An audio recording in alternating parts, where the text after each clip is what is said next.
The rain hammers against the windshield of my old Honda Civic as I sit in the parking lot of St. Mary's Emergency Shelter. Through the blur of water and tears, I can see people lined up at the entrance, clutching plastic bags filled with their entire lives. In 6 hours, that will be me. My name is Elena Martinez. I'm 58 years old, and 6 months ago I owned a beautiful 3-bedroom house in Maple Grove that my husband Roberto and I spent 30 years paying off. We painted every wall together, planted every flower in the garden, and raised our 2 sons in those rooms filled with love and laughter. Today I'm about to become homeless because I trusted my own son with what I thought was a simple signature.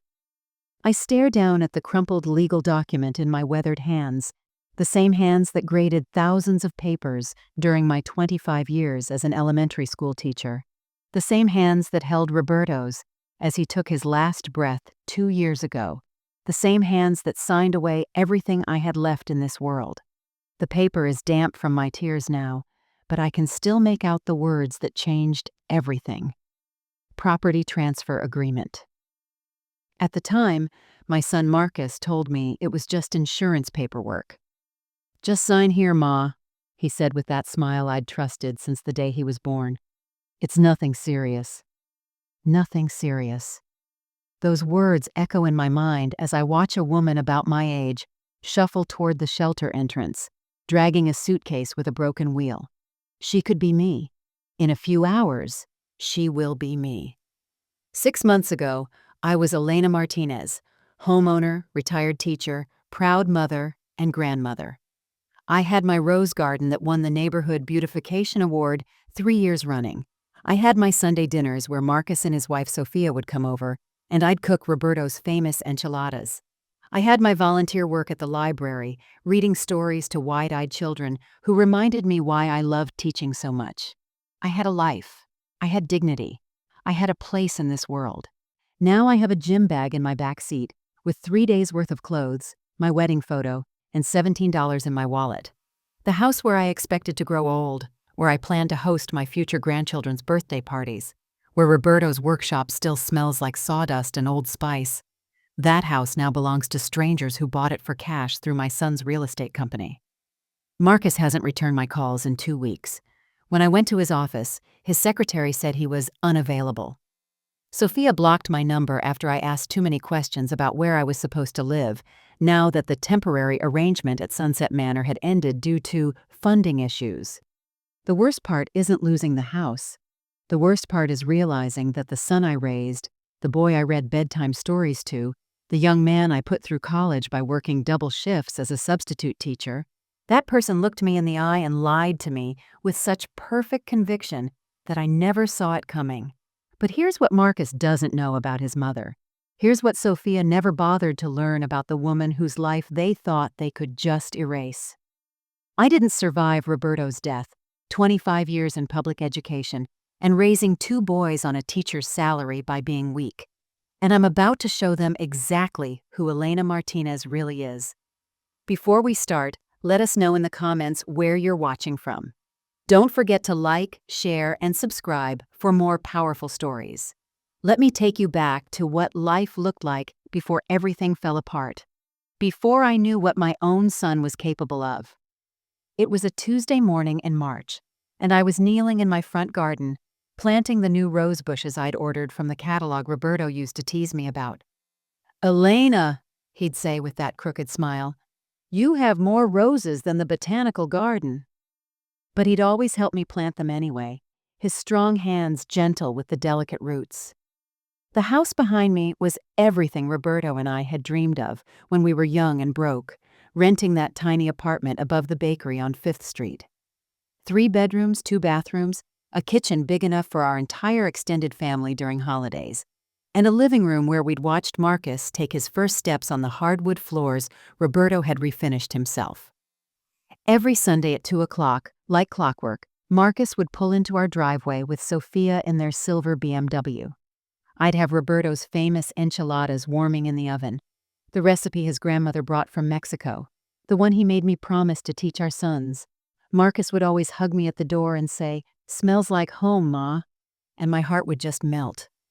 Sophia would compliment my cooking, ask about my volunteer work at the library, and show me pictures on her phone of houses she was decorating through her interior design business. And she had such good taste, always dressed perfectly, always knowing exactly what to say. I was so proud that Marcus had found someone so sophisticated and accomplished.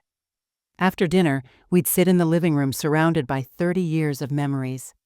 The walls were covered with family photos. Marcus and Tommy's school pictures, Roberto's promotion celebration at the factory, our 25th wedding anniversary cruise, Marcus's college graduation, where he was the first person in our family to get a degree. The mantel held Roberto's bowling trophies, my Teacher of the Year award from 2018, and the handmade ceramic vase Tommy had made in high school art class. I'd serve coffee in the good china, the set Roberto's mother gave me when we got married, and we'd talk about everything. Marcus would update me on his real estate business, which was doing so well he'd just opened a second office. Sophia would tell me about her clients and their beautiful homes. I'd share stories about the children at the library who'd ask for me specifically during story time. "Mrs. Martinez," little Emma had said just the week before, "you do the best princess voices." Those children filled the hole that Roberto's death had left in my daily routine. In the evenings, after Marcus and Sophia left, I'd sit in Roberto's old recliner. I could never bring myself to get rid of it, and feel completely content. The house was paid off thanks to Roberto's life insurance and our careful saving over 30 years. My teacher's pension covered all my needs. I had my health, my garden, my volunteer work, and most importantly, I had Marcus just 10 minutes away. When people asked how I was handling widowhood, I'd smile and say, "Roberto left me in good hands. Marcus checks on me constantly." He'd stop by on his way to work, call me every few days, and always made sure I felt included in his life. I thought I had won the lottery of motherhood. I thought I had raised the kind of son who would always protect his mother, who would honor his father's memory by taking care of the woman Roberto loved most. I had no idea I was living in a beautiful dream that was about to become my worst nightmare. It started on a Sunday in April, right after I'd served my famous tres leches cake. The one Roberto always said was better than his mother's, though we never told her that. Marcus and Sophia were sitting at my dining room table, the same oak table where I'd helped both boys with their homework for years. Sophia was looking around the room in a way she'd never done before. Her eyes weren't admiring the family photos or the hand-painted plates Roberto had bought me in Mexico. Instead, she seemed to be measuring, calculating. She ran her finger along the edge of the table, then glanced up at the chandelier Roberto had installed for our 20th anniversary. "This house is getting too big for you, Mom Elena," she said suddenly, interrupting Marcus mid-sentence about a property he'd just sold. Her voice was gentle, concerned, but something about it made my stomach tighten. "All these stairs to the second floor, this old plumbing that's probably going to give you problems soon. You should really think about something smaller and more manageable." I felt Marcus's eyes on me, studying my reaction. "She's just worried about you, Ma," he said quickly, reaching over to pat my hand. "But you know we'd never pressure you into anything. This is your home." The way he said "your home" felt strange, like he was reassuring himself as much as me. I'd never questioned my ability to manage my own house before. Yes, sometimes my knees ached going up the stairs, but I was 58, not 90. The plumbing worked fine. Roberto had replaced most of it himself just 5 years earlier. "I'm perfectly comfortable here," I said firmly. "This house holds 30 years of memories. Roberto and I plan to grow old here together." Sophia nodded sympathetically. "Of course. And no one's saying you have to do anything right now. We're just thinking ahead, you know, planning for the future." Planning for what future? I wondered, but I didn't ask. After we moved to the living room for coffee, I noticed Sophia wasn't participating in our usual conversation. Instead, she was taking photos with her phone, the built-in bookshelves Roberto had crafted, the bay window where I kept my African violets, even the hardwood floors. "What are you taking pictures of?" I asked, trying to keep my voice light. "Oh, just some decorating ideas," she said brightly. "I've been thinking about how we could brighten up this space, maybe add some modern touches while keeping all the character. You have such a beautiful home, Mom Elena. I want to help you make it even more special." That sounded reasonable. Sophia was an interior designer, after all. But when I asked if I could see the photos, she frowned at her phone screen. "Oh no, my phone just died. The battery has been acting up all week. I'll show you next time, okay?" But I'd seen her phone screen just moments before. It was fully charged. That night, after they left, I stood in my dining room looking around with new eyes. Was the house really too big? Were the stairs becoming a problem? I walked through each room, trying to see what Sophia had seen, but all I felt was the same comfort and pride I'd always felt. Still, a small seed of doubt had been planted. And as I would soon learn, Sophia was very good at watering seeds of doubt until they grew into forests of insecurity. I should have trusted my instincts that day. I should have asked more questions about those photos. Over the next few weeks, the comments became a steady drip that slowly wore away at my confidence, like water carving through stone. Marcus started visiting more often, but these weren't the warm, comfortable visits I was used to. He'd walk through my house like he was conducting an inspection, frowning at things that had never bothered him before. "Ma, when's the last time you had this furnace serviced?" he'd ask, standing in my basement with his arms crossed. "It sounds like it's struggling." I'd been heating my house with that same furnace for 15 years without a single problem, but suddenly I found myself listening for strange noises every time it kicked on. "And look at this electrical panel," he'd continue, shaking his head. "This is from the 80s, Ma. One power surge and you could have a fire. Roberto should have upgraded this years ago." Roberto, my sweet Roberto, who'd maintained this house like it was a shrine. Hearing Marcus criticize his father's work felt like a knife twisting in my chest. Sophia's approach was different but equally effective. She'd arrive with glossy magazines featuring beautiful senior living communities.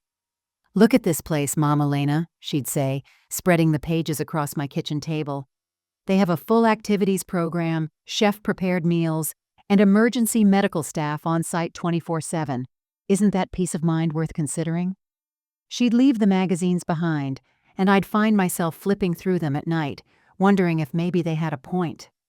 The Sunday dinners that used to be the highlight of my week became exercises in endurance. Every conversation somehow circled back to my situation. "Mrs. Rodriguez next door mentioned she's worried about you," Sophia said one afternoon, cutting her enchiladas into precise little pieces. "She said you forgot to bring in your trash cans last Tuesday, and they were rolling around in the street." I had been sick with a stomach bug that Tuesday, but I didn't remember telling anyone that. "Mrs. Rodriguez said that?" "She's just concerned," Marcus added quickly. "You know how neighbors talk." But Mrs. Rodriguez and I barely spoke beyond polite waves. Why would she be discussing my trash cans with my daughter-in-law? The doubt spread like poison through my daily routine. When I couldn't find my car keys one morning, I stood in my kitchen wondering if this was the beginning of memory loss. When I accidentally put salt in my coffee instead of sugar, I questioned whether my mind was slipping. When I missed a call from the library because I was in the garden, I worried that I was becoming unreliable. Marcus started bringing up my isolation constantly. "Ma, when's the last time you went out with friends? When's the last time you did something fun?" I wanted to tell him that I did do things. I volunteered at the library twice a week.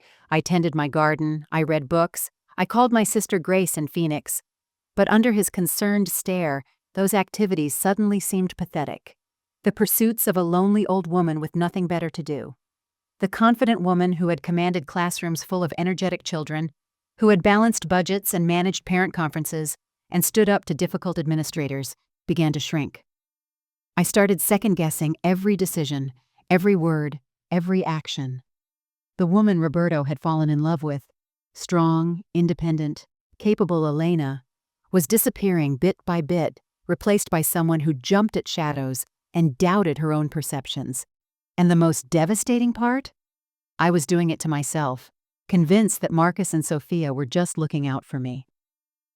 Marcus's 33rd birthday party was supposed to be a celebration. I had spent 3 days preparing his favorite German chocolate cake from scratch, the same recipe I'd made for every birthday since he turned 5. My hands ached from grating coconut and stirring the thick caramel frosting, But seeing his face light up when I carried that cake into the room had always been worth every minute of effort. Their house was filled with people I barely knew. Marcus's colleagues from the real estate office, Sophia's design clients, neighbors from their upscale subdivision. I felt out of place in my simple floral dress among all the designer clothes and expensive jewelry, but I told myself it didn't matter. I was there for my son. I had just finished lighting the candles on the cake, watching the warm glow dance across the chocolate layers, when I heard familiar voices drifting from the kitchen. I was in the hallway, holding that beautiful cake I'd worked so hard on, when Sophia's voice stopped me cold.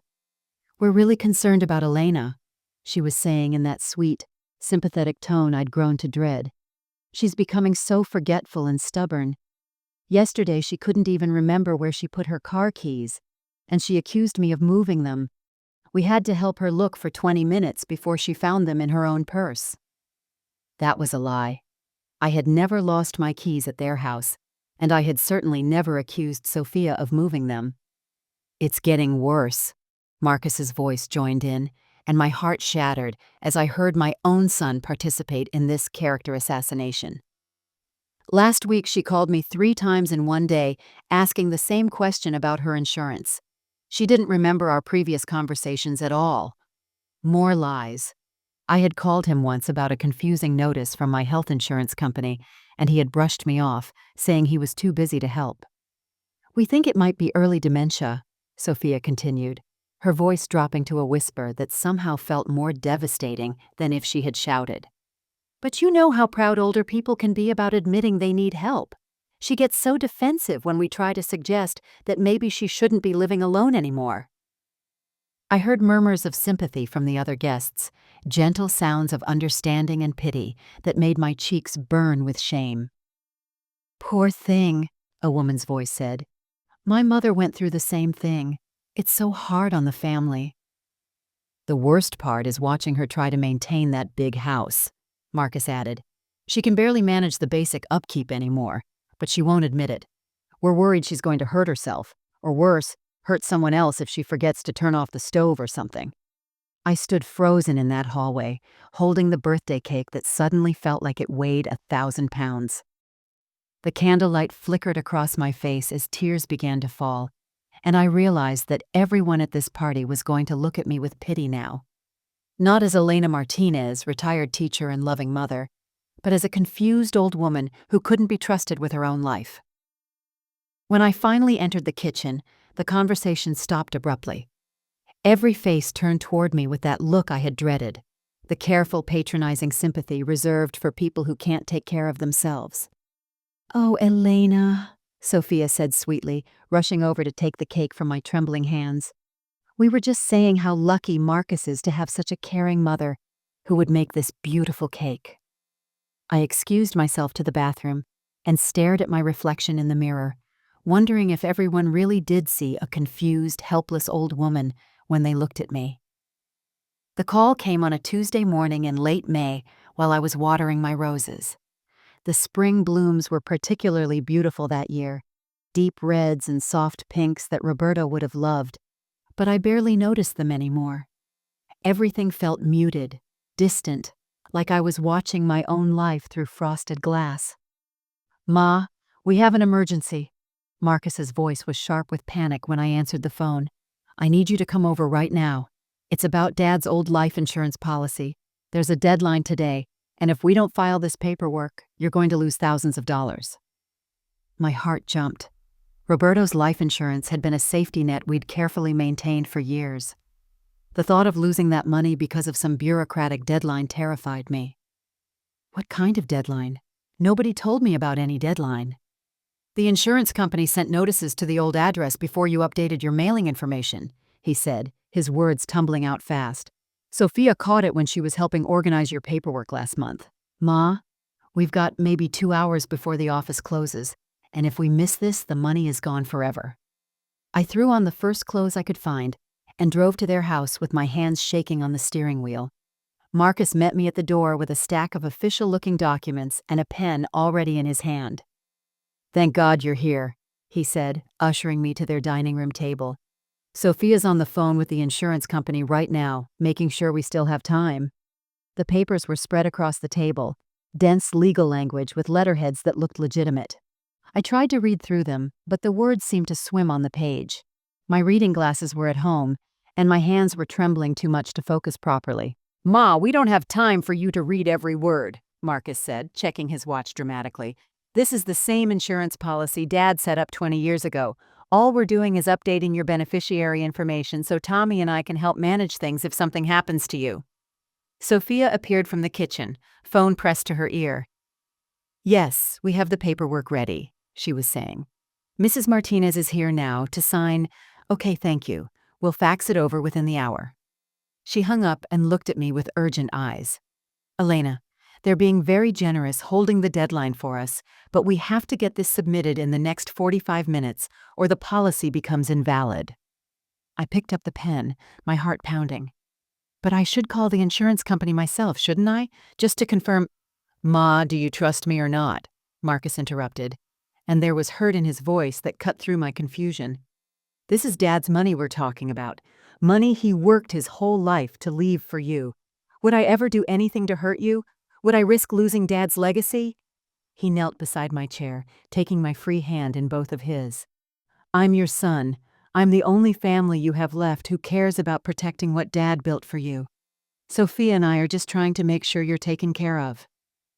Looking into his eyes, the same brown eyes I'd kissed goodnight for 18 years, the same eyes that had cried when his father died, I couldn't imagine this man would lie to me.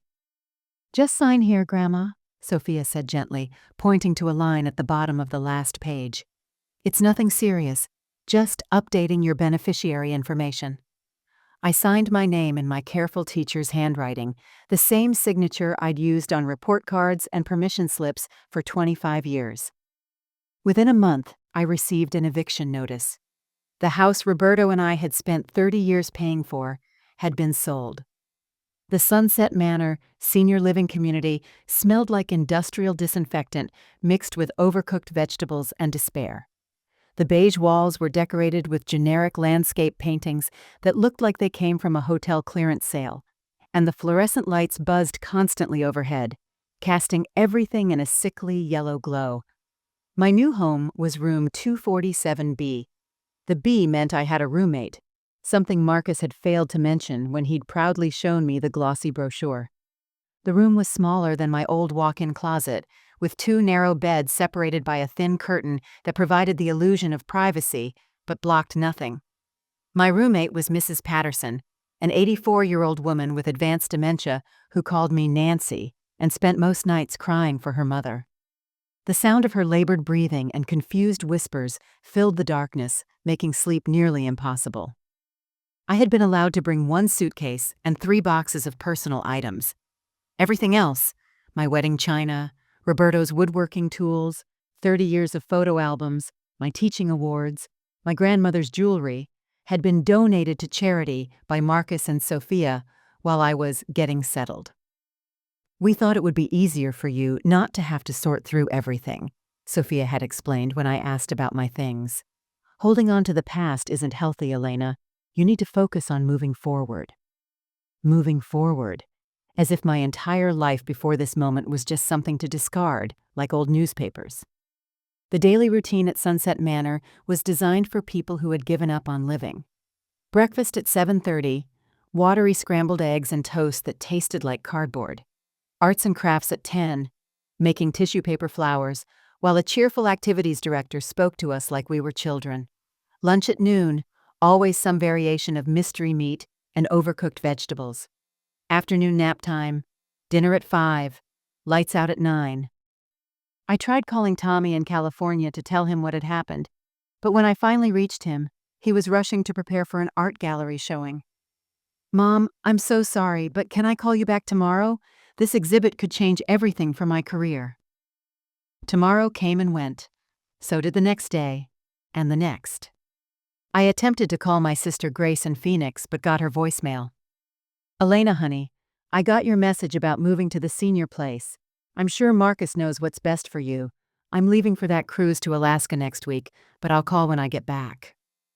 But Grace didn't call back. Nobody called back.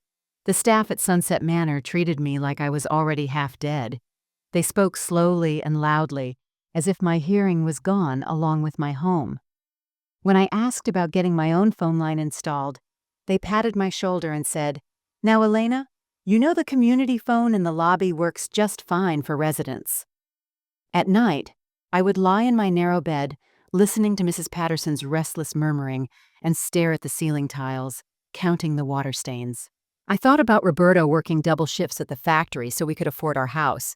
I thought about all the parent-teacher conferences I'd conducted in that dining room, all the birthday parties in that backyard, all the quiet Sunday mornings reading the newspaper at that kitchen table.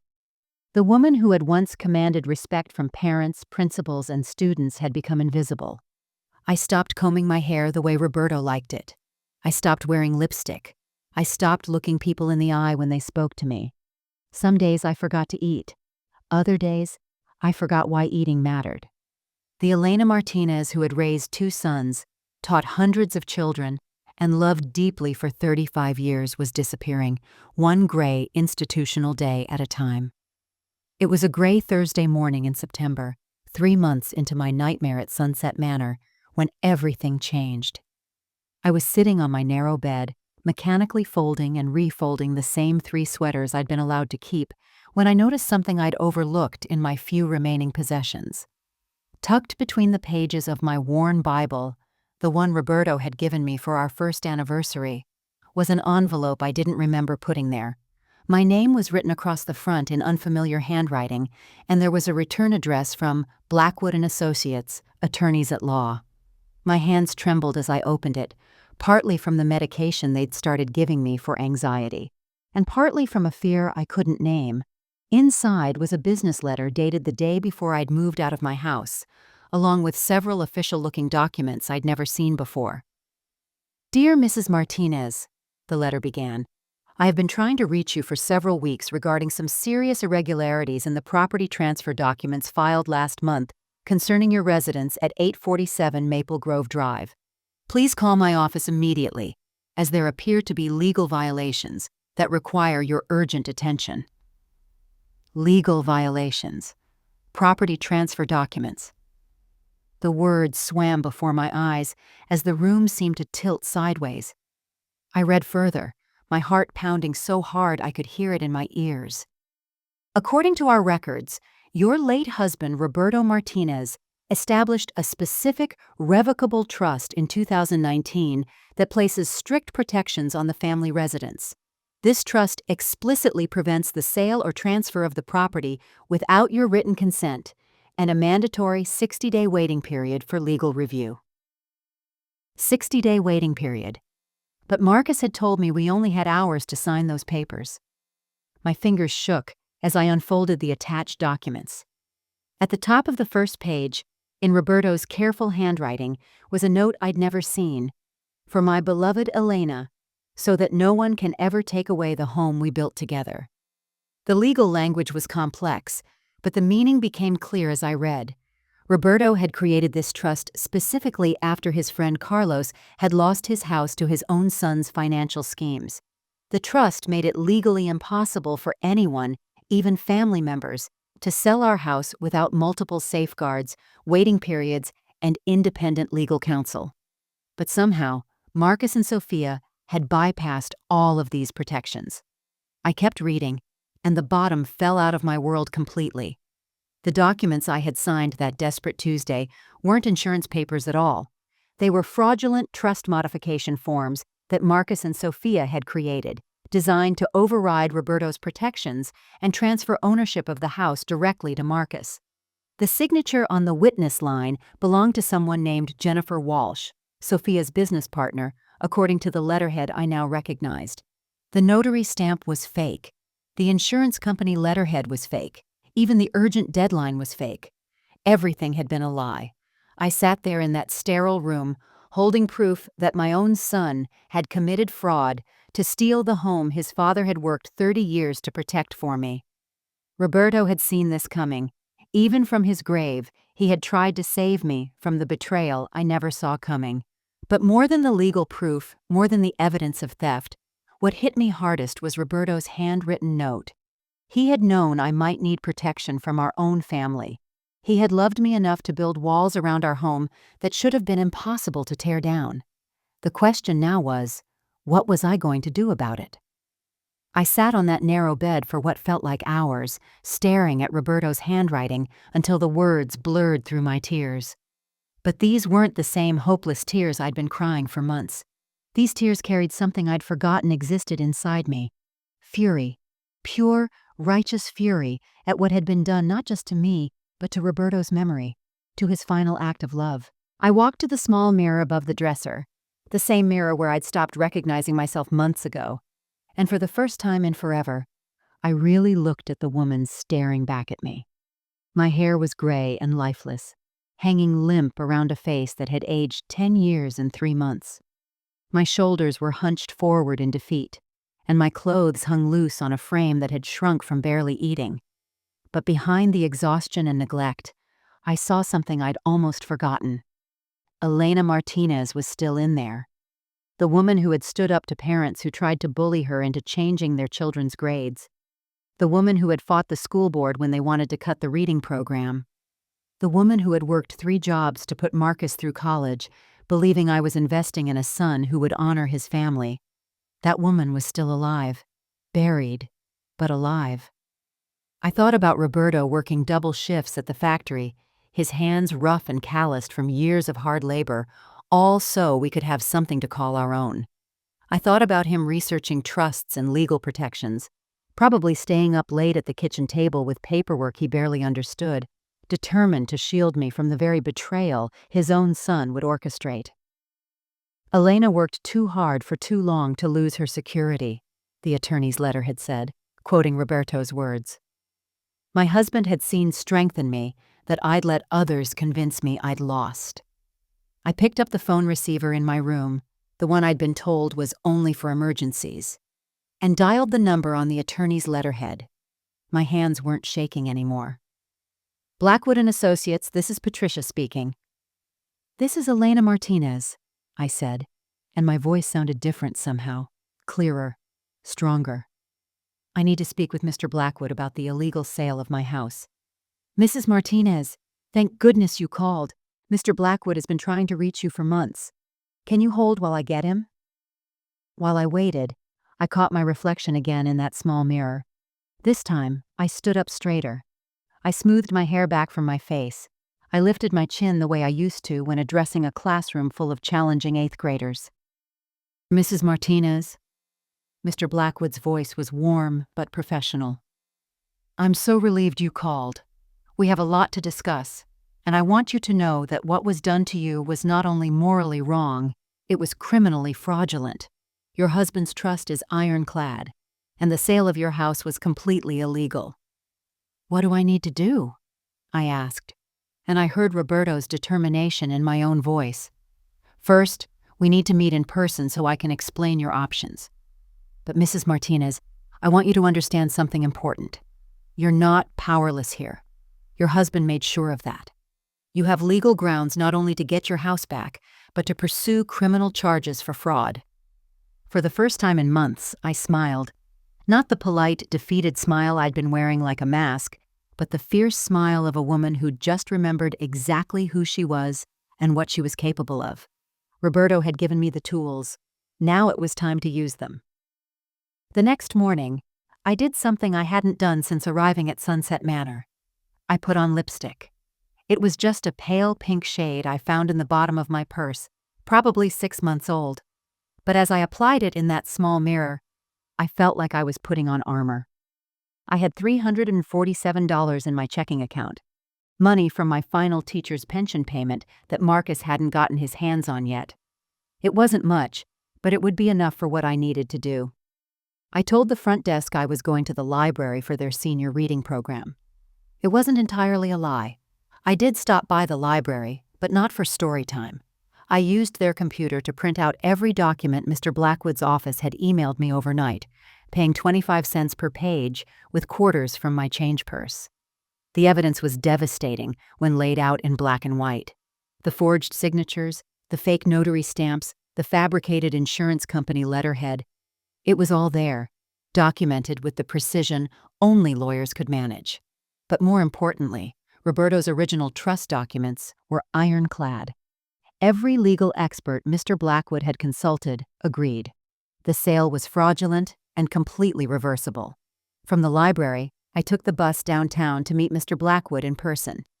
His office was in one of those old buildings with high ceilings and polished wood floors that reminded me of the school district offices where I used to attend meetings as the teachers' union representative. I felt more like myself in that environment than I had in months. "Mrs. Martinez," Mr. Blackwood said, rising from behind his desk. He was younger than I'd expected, maybe 45, with kind eyes behind wire-rimmed glasses. "I'm so glad you came in. Roberto spoke about you often when we were setting up the trust. He was very proud of you." Hearing that Roberto had talked about me to his attorney brought tears to my eyes, but they were good tears this time. We spent 2 hours going through everything: the timeline of events, the fraudulent documents, the legal protections Roberto had put in place, and most importantly, what we could do about it. Mr. Blackwood explained that not only could we reverse the sale, but Marcus and Sophia had committed multiple felonies that could result in serious prison time. "What I need from you, Mrs. Martinez, is documentation of everything that happened, every conversation, every lie they told, every manipulation they used. Can you do that?" I thought about my years as a teacher, keeping detailed records of every parent conference, every disciplinary action, every communication that might later need to be referenced. Organization and documentation were skills I'd honed over decades.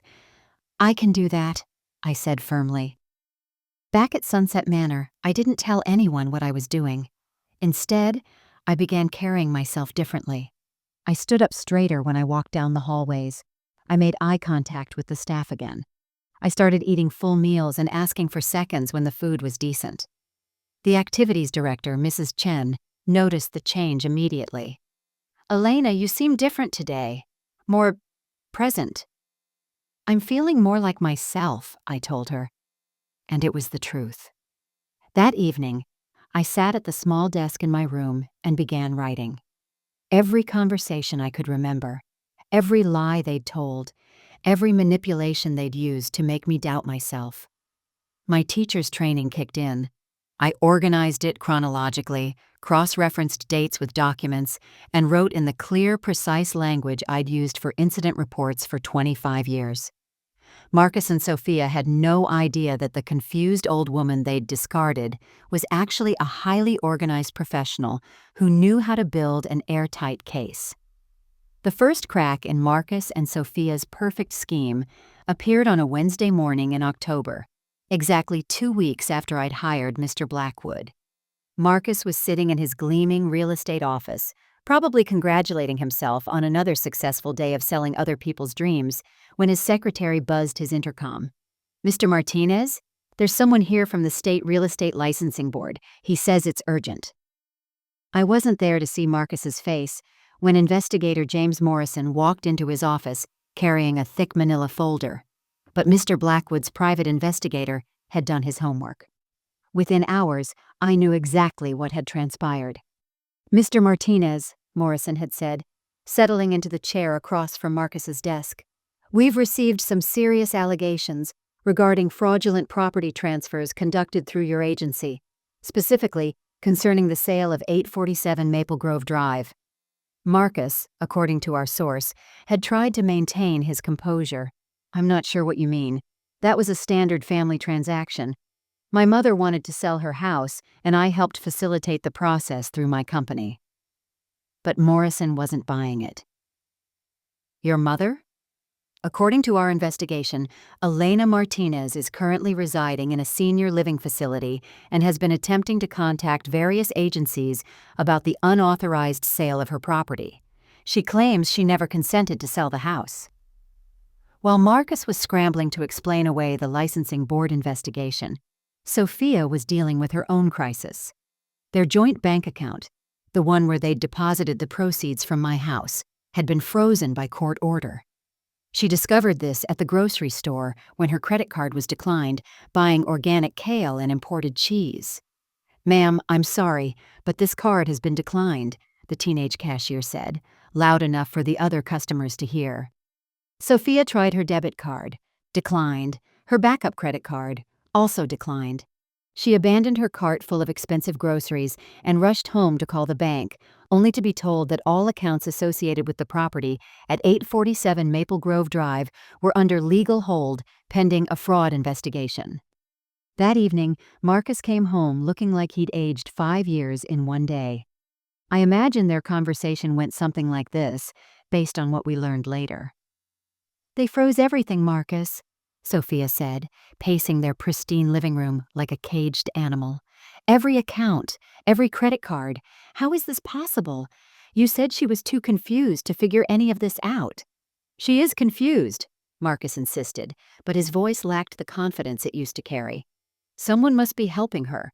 Maybe that neighbor of hers, or Tommy finally got involved. Well, whoever it is, they've hired lawyers. Real lawyers, Marcus. The kind that don't just send scary letters, they file actual lawsuits. The beautiful part was that I hadn't contacted them directly. I didn't need to. The system Roberto had trusted, the legal system, the licensing boards, the regulatory agencies, was working exactly as it should when someone commits fraud. Marcus tried calling Sunset Manor, but I had instructed the staff that I was not available to take calls from him. When he showed up in person, demanding to see me, I was conveniently at my medical appointment, actually at Mr. Blackwood's office, reviewing our strategy. "Tell him I'm not available," I had instructed the front desk clerk, "and tell him that any future communications should go through my attorney." The confident son who had manipulated me into signing away my home was discovering what it felt like when the tables turned. But this was just the beginning. For the first time in months, Marcus and Sophia were the ones losing sleep, the ones questioning every decision, the ones feeling powerless and afraid. And they had no idea how much worse it was about to get. On Friday, November 15th, at exactly 2:30 p.m., I walked through the glass doors of Martinez & Associates Real Estate, wearing my best navy blue dress, the one I'd worn to parent-teacher conferences when I needed to project authority. Around my neck were the pearls Roberto had given me for our 25th anniversary, and in my hand was a leather portfolio containing everything I needed. The office was buzzing with its usual Friday afternoon energy. Agents were on phones with clients, the receptionist was scheduling weekend showings, and Marcus was at his corner desk meeting with a young couple who looked like first-time homebuyers. The same kind of hopeful couples Roberto and I had once been. I walked directly to Marcus's desk, my heels clicking purposefully on the polished floor. Every step felt like reclaiming a piece of myself that had been stolen. "Hello, Marcus," I said in the clear, confident voice I'd used to address school board meetings. "I'm here to discuss the house you stole from me." The entire office went silent. Phones stopped ringing, conversations halted mid-sentence, and every eye in the room turned toward us. Marcus's face drained of color as he looked up at me. Not the broken, confused woman he'd last seen, but Elena Martinez in full command of herself. What are you doing here?" he stammered, shooting nervous glances at his clients, who were now looking very uncomfortable. "I'm here to return something that belongs to you," I said, opening my portfolio with deliberate calm. I placed the first document on his desk, a copy of the fraudulent papers I'd signed. "These are the forged documents you used to steal my house, the house your father spent 30 years protecting for me." Marcus stood up quickly, trying to usher me toward his private office. "Mom, let's talk about this privately." "No." My voice cut through his panic like a blade. "You made this public when you told everyone at your birthday party that I had dementia. You made this public when you convinced your colleagues I was incompetent. Now we'll discuss it publicly." I placed the second document on his desk, Roberto's original trust papers. "Your father knew this might happen, Marcus. He saw what happened to his friend Carlos and made sure I would be protected. This trust makes it legally impossible for anyone to sell my house without my explicit consent and a 60-day waiting period." The young couple at his desk were now openly staring, their dream home consultation forgotten. "But you and Sophia found a way around Roberto's protections, didn't you?" I continued, placing down the third document, the fraud investigation report. You created fake insurance paperwork, hired a fake notary, and lied to your own mother to steal the home where you grew up. Marcus's hands were shaking now. Ma, please, you don't understand the whole situation. Oh, but I do understand, I said, my voice growing stronger with each word. I understand that you looked me in the eye and asked if I trusted you. I understand that you used your father's memory to manipulate me. And I understand that you sold my house through your own company for below market value to buyers who had no idea they were purchasing stolen property. I placed the final document on his desk, the lawsuit papers. The authorities will be contacting you soon about criminal fraud charges. Your real estate license is under review for ethical violations, and this lawsuit will recover my house, plus damages for the emotional distress you've caused. The office was so quiet you could hear the air conditioning humming. I thought you deserved to hear it from me first, I said, closing my portfolio, because despite everything you've done, you're still my son. I turned and walked toward the door, leaving Marcus scrambling to explain to his horrified colleagues and clients why his mother had just publicly accused him of elder abuse and fraud. 3 weeks later, I was sitting in Mr. Blackwood's office, reviewing the court's decision, when he handed me a manila envelope that would change everything I thought I knew about my son's betrayal. Mrs. Martinez, our investigation uncovered something I think you need to see, he said gently. It's about Sophia. Inside the envelope were phone records, text messages, and emails that painted a picture so devastating it took my breath away. While I had been struggling to understand how my loving son could have betrayed me so cruelly, the truth was far more complex and heartbreaking than I'd imagined. The text messages dated back 2 years, right around the time Roberto had died. The first few were between Sophia and a divorce attorney named Rachel Sterling. Need to discuss asset protection strategy before proceeding, Sophia had written. Husband's family home could be worth significant equity if properly leveraged. As I read further, the full scope of Sophia's manipulation became clear. She hadn't just convinced Marcus to steal from me. She had orchestrated the entire scheme as part of her exit strategy from their marriage. Timeline needs to be secure house sale, transfer funds to separate account, file divorce papers, read another message to her attorney. Husband believes we're protecting his mother's interests. He has no idea I'm planning to leave with half the proceeds. But the most damning evidence was an email exchange between Sophia and her interior designer friend, Jennifer Walsh, the same Jennifer Walsh who had posed as a witness on the forged documents. Elena is more gullible than we expected, Sophia had written. Marcus still thinks this is about keeping her safe. He actually believes his own lies about her declining mental state. Perfect, useful idiot. He'll take all the legal blame while I disappear with the money. Jennifer had responded, What if she figures it out? What if the old lady gets suspicious? She won't, Sophia replied. I've convinced Marcus she's practically senile. Even if she tried to fight back, who would believe a confused old woman over her successful son? By the time anyone takes her seriously, I'll be in Mexico with my share of the money. My hands trembled as I read the final exchange, dated just 1 week before my confrontation at Marcus's office. Divorce papers are ready to file, Sophia had texted her attorney. Once the real estate investigation started, I knew it was time to cut ties. Let Marcus deal with the legal consequences. I've already transferred my half to the offshore account we discussed. Mr. Blackwood leaned forward in his chair. Mrs. Martinez, Marcus wasn't just your victim. He was Sophia's victim too. She manipulated him just as skillfully as she manipulated you, but in a different way. She convinced him that taking your house was protecting you, while she was actually protecting herself from him. The cruelest irony was becoming clear. Marcus had destroyed his relationship with me, committed felonies, and ruined his career for a woman who was planning to abandon him the moment things got complicated. That afternoon, I did something that surprised even myself. I drove to Marcus's house, the home he was about to lose, thanks to the frozen assets and legal fees. I found him sitting on his front steps, looking lost and broken. Sophia's BMW was gone from the driveway, along with most of her belongings. She left, he said without looking up when I approached. Cleaned out our joint account and disappeared. Her attorney says she's filed for divorce and claimed she knew nothing about the house fraud. She's blaming everything on me.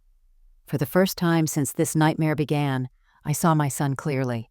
Not as the villain I'd believed him to be, but as another victim of a woman who had manipulated us both. Marcus, I said quietly, we need to talk. 3 months after Sophia's disappearance, on a crisp Saturday morning in February, I heard a soft knock at my front door. I was back in my own house now. The court had not only reversed the fraudulent sale, but awarded me enough in damages to renovate the kitchen and fix the roof that genuinely did need Roberto's attention. Through the peephole, I saw Marcus standing on the porch where he used to bound up the steps as a little boy, eager to show me his latest art project or tell me about his day at school. But this wasn't that carefree child. This was a man who had lost everything: his wife, his business, his reputation, and nearly his relationship with the only family he had left. He was holding something in his hands, and as I opened the door, I realized it was a bouquet of roses from my garden. The same roses I'd been tending when this nightmare began, the ones Roberto had helped me plant all those years ago. "Ma," he said, and his voice cracked like it used to when he was 12 and had broken something precious. "I know I don't deserve to be standing here. I know I don't deserve forgiveness or even a conversation. But I need you to know that I see it now. What I did, what she made me into, how I threw away the most important relationship in my life." He looked thin, older, like he'd aged 5 years in the past 6 months. His expensive suit was gone, replaced by a simple flannel shirt and jeans. The cocky real estate agent who had manipulated me with such confidence was nowhere to be seen. "I destroyed everything between us for money that was never even mine," he continued, tears starting to flow. "I convinced myself I was protecting you, but I was really just protecting my own guilt about what I was doing. Every lie I told you, I told myself first." I stood in the doorway, remembering the last time he'd been here, when he'd rushed me out to sign those papers that stole my security. The contrast was striking. Then, he'd been in control, urgent, manipulative. Now, he was broken, patient, honest. "Sophia showed me text messages," he said. "Screenshots of things you supposedly said about feeling overwhelmed, about wanting help managing your affairs. I believed them because I wanted to believe them. It made what we were doing seem noble instead of criminal." "Those text messages were fake," I said quietly. "I know that now. Just like the insurance deadline was fake, and the neighbor complaints were fake, and your supposed memory problems were fake. She created an entire alternate reality, and I lived in it because it was easier than admitting I was stealing from my own mother." I studied his face, looking for signs of the manipulation I'd learned to recognize. But all I saw was genuine remorse and the son I'd raised to take responsibility for his mistakes. "Marcus," I said finally, "I forgive you because you're my son, and because I understand now that you were a victim too. But forgiveness doesn't mean forgetting. It doesn't mean going back to the way things were before. You broke something precious, my trust, and trust has to be earned back piece by piece." He nodded, tears still flowing. "I know. I'm not asking to come back into your life like nothing happened. I'm just asking for the chance to try to earn back what I threw away, even if it takes the rest of my life." I stepped back and opened the door wider. "Would you like some coffee? We have a lot to talk about." For the first time in almost a year, my son smiled at me without any agenda behind it. "I'd like that very much, Ma." 6 months later, I'm sitting in my rose garden on a perfect Sunday morning in August, watching the sunrise paint the sky in shades of pink and gold that Roberto would have stopped everything to admire. The roses are more magnificent than they've ever been. Deep crimsons and soft corals, climbing varieties that now frame my kitchen window, and the new hybrid tea roses I planted this spring to celebrate my victory. In my hands is a letter from Tommy, written on gallery letterhead from his successful art show in San Francisco. He's planning to visit next month, finally ready to hear the whole story of what happened while he was building his career.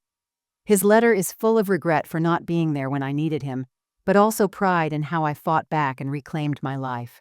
"Mom," he wrote, "I always knew you were strong, but I never imagined you were this fierce. Dad would be so proud of how you used his gift to save yourself." A car door slams in the driveway, and I look up to see Marcus getting out of his modest used Honda, a far cry from the BMW he used to drive, but he seems more comfortable in his own skin now. He comes by every Sunday morning to help with the heavier garden work and to continue the slow process of rebuilding what we lost. He's been attending therapy, working part-time at a friend's construction company, and facing the legal consequences of his actions with a dignity that reminds me of the boy I raised. The criminal charges were reduced thanks to his cooperation in the ongoing investigation to find Sophia, who disappeared into Mexico with over $200,000 of stolen money. "Morning, Ma," he calls out, carrying a box of gardening supplies and 2 cups of coffee from the diner we used to visit when he was little. These Sunday mornings aren't like the old days.